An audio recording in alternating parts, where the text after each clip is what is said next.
Brigade presents The Realty Debate, powered by Reliance Home Finance with Manisha Natarajan. A year ago, we were debating whether malls in India are under threat from the tsunami of e-commerce and reached a conclusion that a well-designed mall in the right location has nothing to fear. Well, in April this year, DLF Mall of India, the country's first destination mall and also its largest at 2 million square feet of retail and entertainment space, officially opened its doors for customers.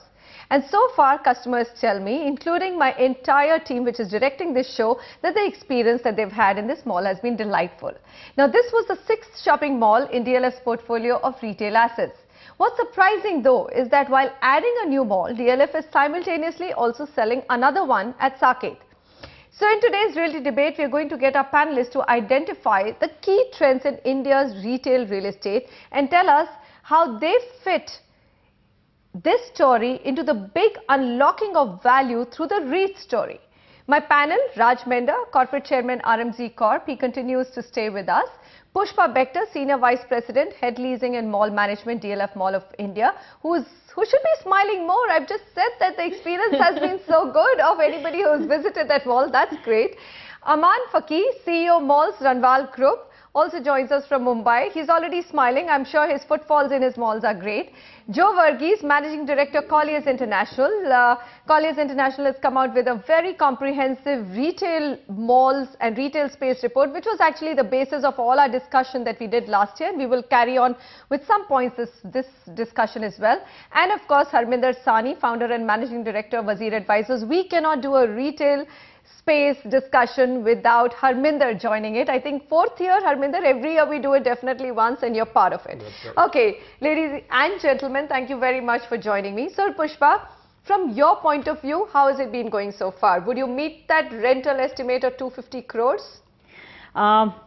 Thank you, Manisha. I think it's been going very well. Whatever we had envisaged in terms of the vision of the project, which is giving great experience, retail experience to the country as a whole, we are realizing it. It's delightful to see shoppers thronging the mall, and even more so that the retailers have been telling me about the kind of sales that they are doing. They exceeded all expectations. They have? Yes, they have. And that is very good going, and hence, yes, I have good reason to believe that the 250 crore is going to be a reality. It's going to be a reality. Okay, so Logis Group also opened. Of course, it was much smaller, 1/4 the size of the mall that you opened. And that was the second one in Sector 32 of Noida. So, 2 new shopping malls. Did you think that, were you worried about that mall also opening and taking some footfalls? Not really. It's around 3.5 kilometers from Mall of India. See, the positioning of the mall is very, very different. Mall of India is a destination project, and it is really catering to the entire North India, so to speak, in terms of, providing the new face of retail. Logix is a good project. It has got a lovely PVR. I recently visited it and I found it delightful. It's a neighborhood property. It's a property where one would go to watch a movie and catch something at the food court or go to the hypermarket for your groceries. So it's really a neighborhood property. And I think Mall of India, with our positioning, we have a very, very clear differentiation in the market, and both will coexist happily. Both will coexist. Okay, so let's take a few, few points from the Knight Frank report, which is the latest one on what's been happening in the retail space. They say that there has been resizing of stores observed in malls. Now, I don't know whether this resizing, it must be for larger sizes, because I remember Harminder saying the smaller ones are going to face a lot of trouble. Reduction though in anchor store sizes by more than 30%. What was the reason? We'll come and find out. Omni-channel model, of course, makes a lot of sense, because if you're going to be digital, then omni-channel has become basically the way this game is going to be played. But and very, very interesting point which was made was 69% of the total retail spending comes from just 3 geographies: MMR, NCR and Bengaluru. And MMR actually tops that list. So, Aman, what's going on in the retail space in, MMR, your region? Do you sense this big growing competition from e-commerce, or do you think that media makes too much of it? Well, to be very frank, there is not much happening in the retail space, organized retail space in MMR region, so to say. So all the supply that could have probably come is already out in the market now. Moving forward, I don't really see a lot of fresh supply coming into the market. So I guess Viviana was the last, and probably I guess the project which Oberoi intends to do in Worli, maybe the next property that would come up. So given that, in MMR region specifically, I really see that retail real estate is at a premium. Okay, so you're saying that because of the limited supply, you would probably see very good retail space actually continuing to command a premium. Joe Verghese, your report actually, Colliers' report was the one which we used as that big debate between online and, malls in India and what's likely to happen. So some of the trends for us in terms of this whole online scare that we got, was it overblown? Was it out of proportion? We are actually seeing that online has a role to play in shopping, and offline has a different role to play in shopping. So one of the things that you keep hearing when you talk about shopping malls is the experience, the positioning, which catchment is it trying to attract, and how is it creating a USP for all types of customers, be it the child of the family or the grandfather who accompanies that child. So you take care of all those segments in a mall. However, when you look at the online market space, they are selling a different proposition. They are looking at taking a product and reducing its ability to command a premium in this market, reducing the price arbitrage that would exist between location to location, and focusing on just online experience. There are some products that will do extremely well online, and some products that you wouldn't buy online. You might look at the product offline and decide to buy it online. So we are seeing a new trend come out where a lot of retail outlets could end up being brand centers where people come and experience the product and buy the product online to get the price arbitrage. Okay, fair enough. Raj Menda, sum up the Bangalore market for us in terms of the retail spaces. Has it been slow? I mean, and is that because the entire market, real estate market itself has slowed down? Or do you think that in that REIT story now you can actually converge your retail portfolio and therefore it's a strong business to bid for? So there are two things. I think Bangalore has been slow on mall launches. I think in every 4 months you'll find one new mall coming, which is not too bad for the market. Only some of the micro markets in Bangalore have been completely oversupplied with malls, Whitefield being a case in point, where even a new mall has opened a few months ago, and that's added more to yet more supply on an overly supplied Whitefield zone. But the rest of the city has got a reasonably fair undersupplied position. My view is any mall which does provide the entire family experience is able to capture a better audience, and I do find that from whoever I speak to, that the family tends to spend close to about 10,000 rupees on the entire family each time they make a visit to the mall. So I find that if the mall which can provide that kind of an experience is able to attract a better audience.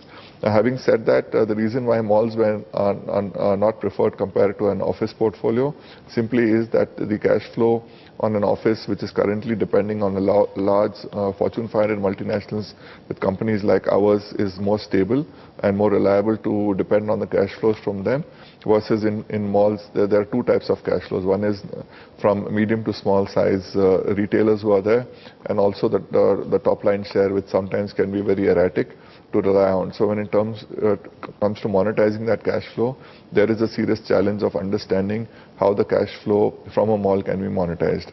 But having said that, with the REIT legislation now being opened even to mall developers, the few mall developers who have a portfolio of malls are able to monetize this asset into the REIT and able to put it out in the public domain, provided they can show sustained cash flow in comparison to the competitive product in terms of the office REIT market, which is also opening up. Okay. So I do find that there is a great market. It's good for everybody.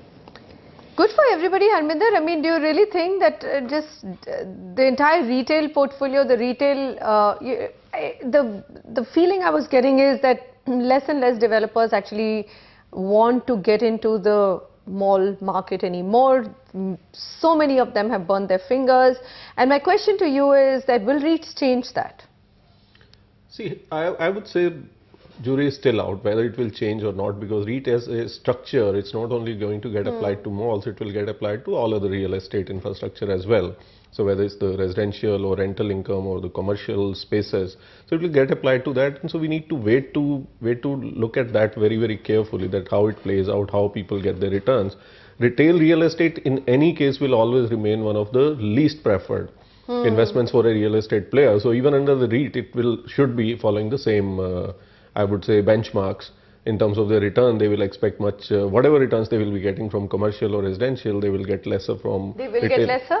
They will get lesser. They expect to get lesser because this whole, but like even earlier debates, I have always maintained that while people are so pessimistic about the malls, I have maintained that the malls still in India, we need many more malls, and the ones which are there, but we will not get as many, because it's the real estate industry which controls that. It's not the mall industry, it's not the retail industry which controls that. So real estate industry will supply lesser and lesser, and because of that, the ones which are there, or once they will come into being, they will always remain at a very, very high premium, and they will be really, really cash guzzling, or let's say cash earning machines for the companies. So why would then the REITs be lesser yielding, Harminder? They will not be lesser yielding. They will not be lesser yielding, but this is what the perception, like I say, it's applied in, otherwise also in the structure it's being applied. Where should I use this land bank?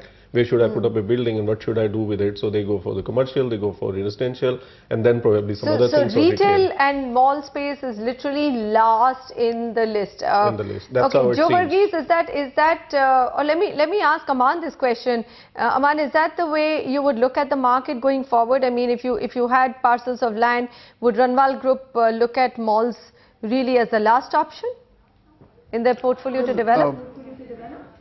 Well, it would really depend on the complexion of the property and the application that it can be put to use for.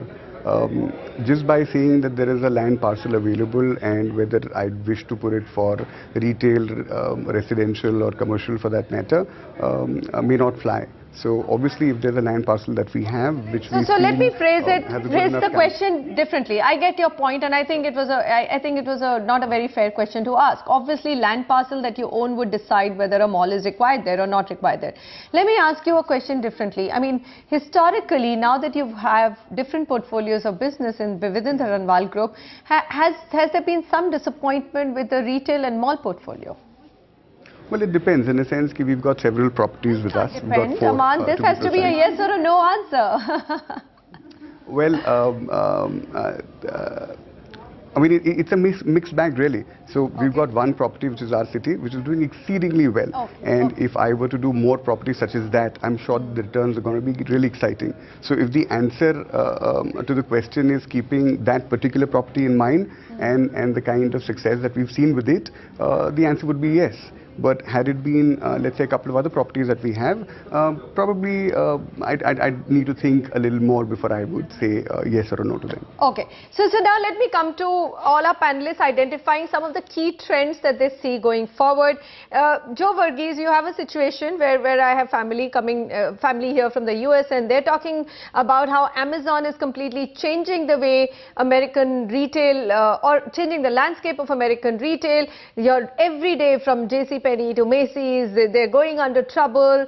Walmart doesn't have that competitive edge anymore. Amazon, drone delivery, just everything has become a buzzword. I mean, we are at a very, very different stage in India. So what are some of the trends that we should be watching out for stories to track, for just to keep an eye out on what's happening in this space of Indian retail and mall space? I see Indian retail being at a very nascent stage of growth. I see a stage where we have actually learned from the mistakes we made in the past. Right now we have a playbook of what successful malls have done, and this playbook is very replicable. Now, people who are getting into this, the developers would get into it to diversify their portfolio between residential, office. A retail portfolio ensures that you are continuously having a share of the consumer, the retail consumer's pie, every day, every month, compared to, let's say, a one-time residential transaction. So if you get the mall right, it can be a money spinner. That's number one. And so we will see many more malls coming into India because we are, I would call, under-malled at this moment. Okay. If there's a word like that. The second thing I would say is online will have a space to play. And in India, I would see both of them growing together. While you mentioned that Walmart and Macy's are facing competition in US, it's not that online companies are making a lot of money either, right? So what would start happening is you might come and experience the retail experience in the mall, and you know, you might have a situation where I might go into a mall, see a TV I like, and the retailer might tell me, if you give me your Amazon code, I'll give you at Amazon price. And Amazon saves a delivery cost, shipping cost. The retailer gets a cut because he delivered the experience to the ultimate buyer. I see a possibility of a win-win situation where both online and offline play a role in the shopping experience. All right, Pushpa, you're the master of the business. So tell me, what are some of the, so we already are talking about how most of it has become, I mean, a mall is not just about buying, it's mostly experiential, right. And the food courts, the size of the food court in Mall of India is like humongous, can accommodate 1,000 people at the same time. So tell us, I mean, what are some of the key trends which we should keep an eye out for? So I think, when large malls are going to be flourishing, as Mall of India is proving to. So what do you think is the size? I mean, the Saket Mall was too small. Is that why DLF? I mean, see, I would like to say that, it is a suburban mall, Mall of India. And at the same time, the concept of a destination mall is here to stay. I think that's one of the key trends that I'd like to point out. The second thing is, of course, the outlay of space for food and entertainment. At Mall of India, we actually took it up to 40%. And that has worked brilliantly so far because we talk about experiential retailing and experiential shopping experience. This actually value adds, the food and entertainment component value adds to that shopping experience that we want to create. The other aspect that I would really highlight is even brands have understood that for them to stay in the game and really get their consumers back again, they are interestingly spending a lot more on their fit outs, lot more in terms of technology. So when you come to Mall of India, you'll actually see brands who have represented themselves very well through great customer experience, through technology and interesting methods of ensuring that the consumers get to showcase the kind of brand that they have got. I think, that's really is the trend. So we're assuming that there are at least 100 more brands, they're dying to get into India, isn't it? So that's one big thing that we will have to assume. Having said that, my question to you is, I mean, are we dependent hugely on the India growth story here? Because if I look today at how many people can really afford to visit a mall and spend, because as these become destination malls, the pricing also keeps going up higher and higher. So where will it become a saturate, or when will we reach a saturation point on this? No, I think that's very, very far in future. Because like somebody used the word, Joe used the word under-malled, right? And I think around 2002, somebody had asked me this question, that how many malls can India take? And we had done some rough calculation, and we said around 600 malls are possible. And so I would say 600 malls. I said, yes, 600 possible, but if it all happened to be at that point of time MG Road and today Whitefield, then obviously that's not going to happen. So it have to be spread out. That way I think we are very, very far from saturation. And given this other effect which has been going on for last 2-3 years, or maybe a little bit more, that real estate people are not investing in enough malls, we will remain under malled for a very, very long time. Very long time. So online and offline coming together, omni-channel and the brand centers and all those things happening, I think all that is already happening and will continue to happen. That's where the malls which are existing, they will go on premium, continue to do that. families, consumers, they would love to go to shopping malls routinely. So They would like small to, malls are out? I mean, that is established. I would not say that. I would not say that, because Okay. depending on where the malls are located and what purpose they are serving, I think even the smaller malls will. See, South Point Mall in Gurgaon on Golf Post Road serves its purpose beautifully. You will not even talk about it. You will not even hear about it, because I live in that area. So I'll tell you that that mall works beautifully for most of the consumers who live around there. Okay. Right, for their daily needs, you have Lamash, you have barber shops, you have opticians, and it works very well. There are no big anchor store. There are some few food joints. There are coffee shops, tea point, etc. And you love that. So they also work. Gentlemen, thank you so much. And of course, Pushpa Bector, pleasure having you with me here in the studio. And I will visit the DLF Mall in India. Yes. Very, very quickly. Joe Verghese, Aman, Harminder and Raj Menda. Pleasure to have you gentlemen with us. Okay, India's retail story. Well, what has the panel decided? That still very under mall. That's how we are as a country. So, for developers to actually give up on this idea is not a good one. We keep hoping that we get good malls across India where they're needed at the right place, and we'll keep tracking those trends here on the Property Show. Thank you so much for watching, and goodbye.